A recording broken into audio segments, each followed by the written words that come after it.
our dear viewers, and welcome to a new edition of our program, Your Say. Your Say is a show dedicated to give way to your say on current events.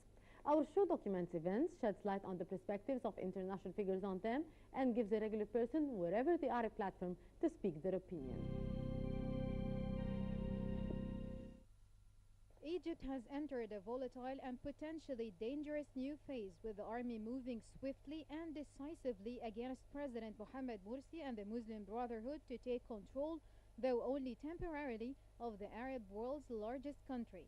The Chief of the Armed Forces, General Abdel Fattah al-Sisi, announced that he had suspended the constitution and would nominate the head of the Constitutional Court as interim president.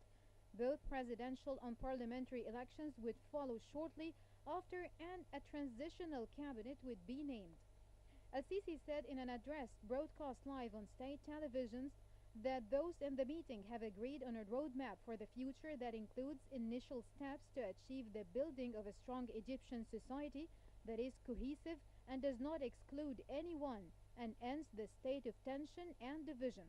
He said the security forces would keep order.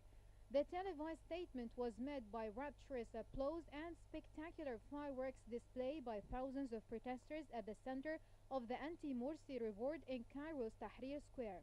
It came hours after al-Sisi's ultimatum for Morsi to solve the political crisis had passed without agreement.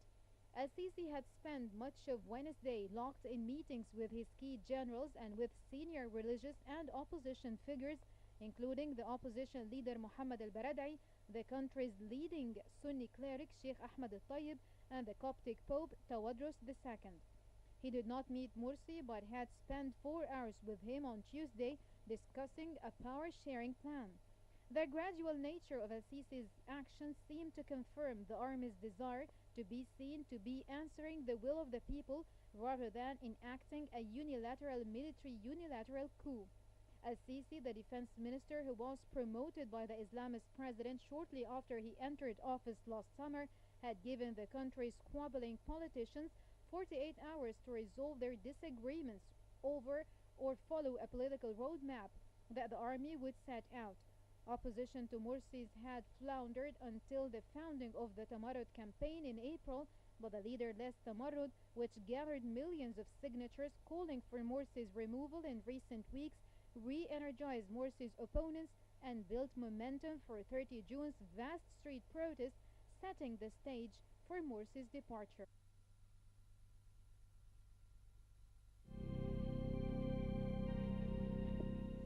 The Court of Cassation turned down on Tuesday a request by Councillor Abdelmajid Mahmoud to return to his post as a Prosecutor General. The court also refused a request to annul the constitutional declaration issued on November 2011 regarding the appointment of the Prosecutor General. Minister of Defense Abdel Fattah al-Sisi called for reconciliation among all political factions. Al-Sisi stressed that the army was acting to protect the will of the people and urged politicians to forge a new national consensus. Al-Sisi said that there is a state of division in the society and that the continuation of the anger to the Egyptian state, and there must be a consensus among all factions. Al-Sisi added that the armed forces would not stand by while Egypt descended into conflict and urged politicians to use the week remaining before then, the June 30th, to narrow their differences. The armed forces clarified the truth about a report released by the Washington Post newspaper on preparation for the deployment of U.S. troops from Fort Hood, based in Texas, to Egypt. Spokesperson for the armed forces, Ahmed Muhammad Ali, said this deployment comes within the framework of the multinational task force to preserve peace in the Sinai Peninsula. Ali said the deployment of forces referred to in the report comes in line with the preconditional exchange of troops that has been taking place since 1982 and with the perception of several countries, amongst them the United States. He stressed that those forces are not allowed to carry out military operations. Ali said the clarification comes within the context of abiding by the rules of transparency before the Egyptian that the armed forces constantly pursues. Thousands of Egyptians gather in a show of strength ahead of the 30th of June protest of the anniversary of President Mohamed Morsi taking the oath. Carrying Egyptian flags and a portrait of the president, they packed the large square outside Cairo's Rab'a al-Adawiyya Mosque in Nasser City neighborhood and the surrounding avenues. The Islamist group, led by powerful Muslim Brotherhood, had called the rally ahead of the June 30th protest to demand an early presidential election. Inside the mosque, after the prayer, worshippers broke into chants of Morsi is a present for all Egyptians before joining the crowds outside. They called the turnout proof that Morsi enjoyed the support of the people. Several blocks away from the rally, hundreds of anti-Morsi supporters gathered near the defense ministry, calling on the army to take the power.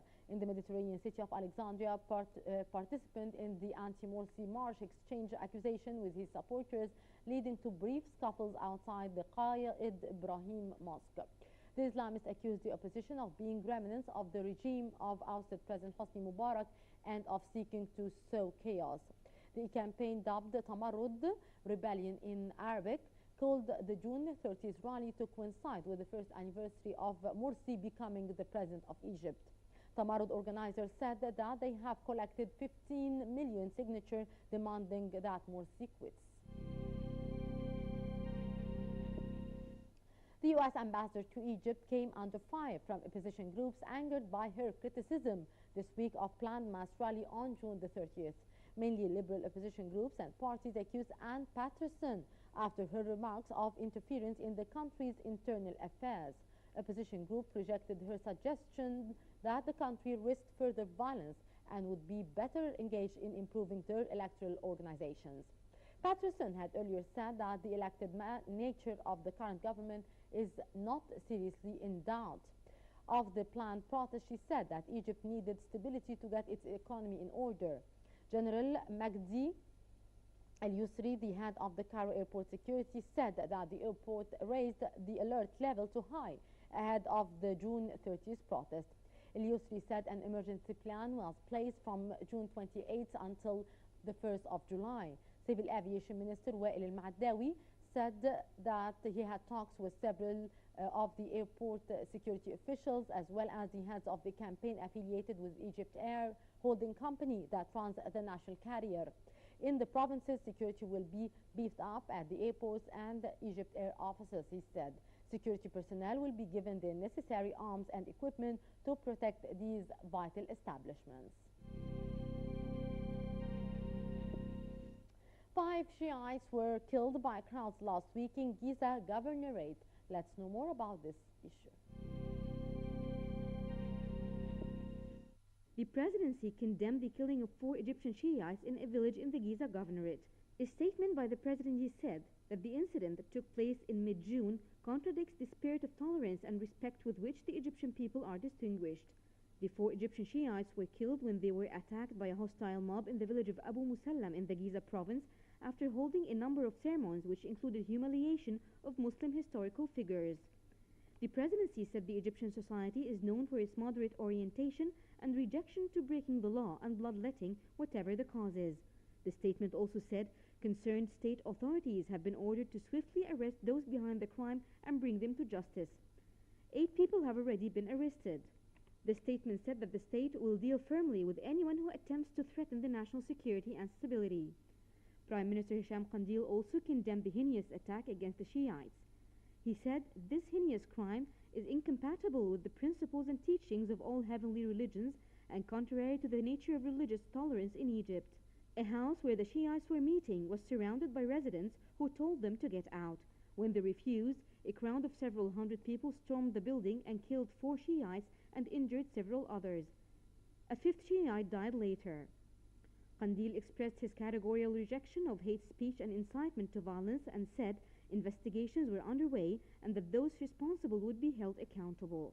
He said authorities would ensure that the perpetrators be brought to justice to serve as an example to deter anyone thinking of tampering with the fabric of society. Shiaism makes humiliation of Prophet Muhammad's companions a pillar of their supporters' belief, saying they usurped power from his rightful successor and cousin Ali.